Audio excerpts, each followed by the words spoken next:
sustained positive changes in behavior. Most people had experiences that really looked quite indistinguishable from classically occurring mystical type experiences. The study is nothing like those done in the 60s. They're far more controlled. The goal is to explore whether this drug could prove therapeutic to those terminally ill. Volunteers who are under psychological distress secondary to a cancer diagnosis. And the thought here is that an experience of this type, primary mystical experience, might well alter the course and the perception that the individual has of their disease process and quality of life.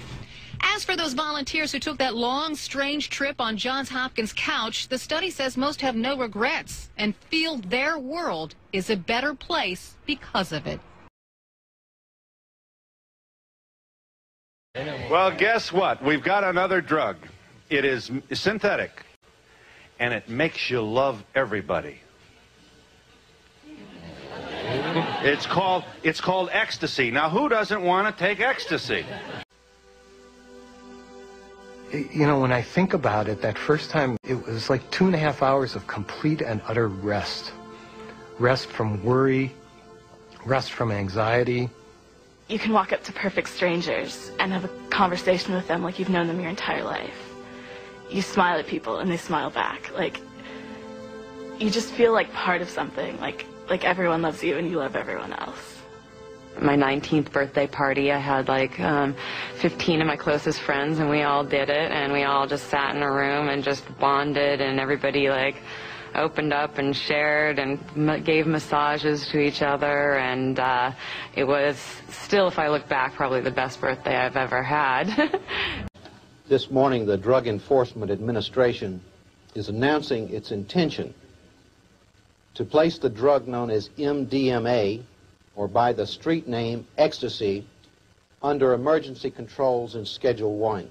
I've taken MDMA 100 times over the last 20 years. I feel fine. There are millions of people who have taken MDMA and don't obviously look brain damaged. Somehow in our culture we've developed this belief in science so much so that we ignore the evidence in front of our own eyes. When I read some of the stuff that's printed by the government these days about ecstasy, I just laugh. I just break up laughing. I mean, you know, I've read that one pill can cause Parkinson's disease and things like this, and it's like, wow, I know thousands of people that have taken thousands of them, and I don't know anybody who had Parkinson's disease. I mean, it's embarrassing to be in your 30s and be afraid to go into your house, you know, or to be alone in your house. She was diagnosed with post-traumatic stress disorder, but nothing helped her until she met Dr. Michael Mithoefer, who was researching MDMA as a part of therapy. MDMA, of course, is better known by its street name, ecstasy. Take a look here, at least 99 different types of pills, as you see right there. When taken, it causes the brain to be flooded with neurotransmitters, especially serotonin, and that's the key to our moods and our emotions. Some doctors say it's the well-known effects of ecstasy, open alertness, euphoria, calmness, that could prove useful when it comes to therapy. Mithoefer's pilot study involved 21 patients. Those getting MDMA with therapy saw more improvement in their mental well-being than patients who got a placebo. Just as important, there were no major side effects. Some illicit ecstasy users run into problems like a rapid heart rate and depression. I'm excited that we got this kind of result, but it is only a first step. Did it work?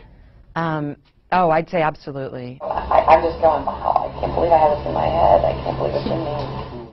I had recurrent dreams since I was a little kid. It's like I'd be walking through a house and the lights would turn out, and then this force would overwhelm me. After the MDMA, I fought it once, and it never happened again. 4 years since the last MDMA session. The nightmares are gone. I don't think there's any doubt that some people have been scared away from MDMA use by what they've been told. They saw that picture of holes in the brain and they said, okay, not my brain. So I think that the, if you will, the propaganda effort has had its impact. The U.S. government's claim that ecstasy causes devastating, irreversible brain damage was a dramatic exaggeration. of the risk. And remember Dr. Riccardi's 2002 study, the one that claimed humans could develop Parkinson's disease from one common recreational dose of ecstasy? This dire warning was based on experiments performed on monkeys, injected with what Dr. Riccardi claimed was ecstasy. Other items in the national news tonight. One of the country's leading researchers into the effects of the drug ecstasy has admitted a major flaw in his research. Dr. George Riccardi of Johns Hopkins University has retracted a study published last year which claimed that a single night of using ecstasy can cause serious brain damage and even Parkinson's disease. Dr. Riccardi admitted he mistakenly gave methamphetamine, a far more toxic substance than ecstasy, to the monkeys he used in the study.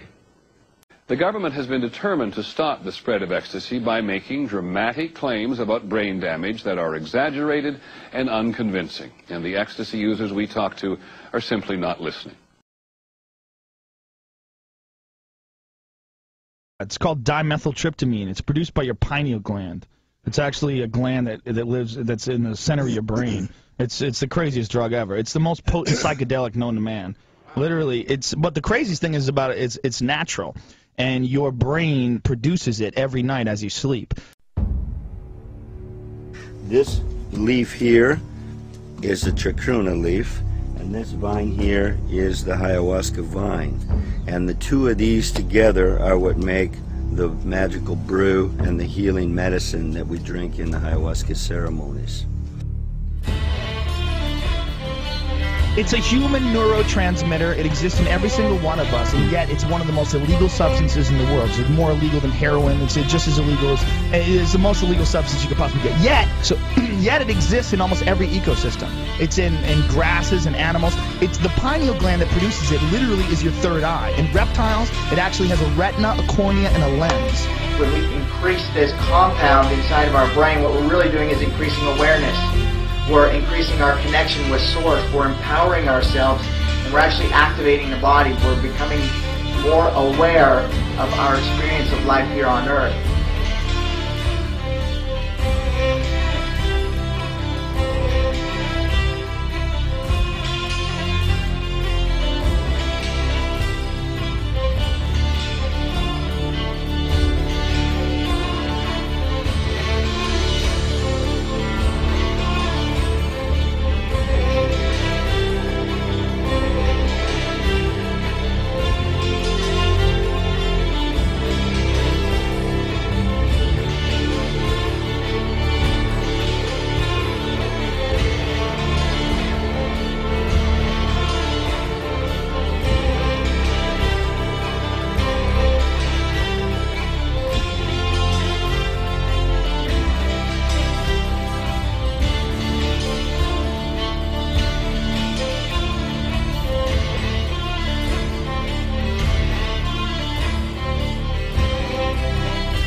Here's something else that's really interesting about the pineal gland, is that it actually starts to calcify as we get older.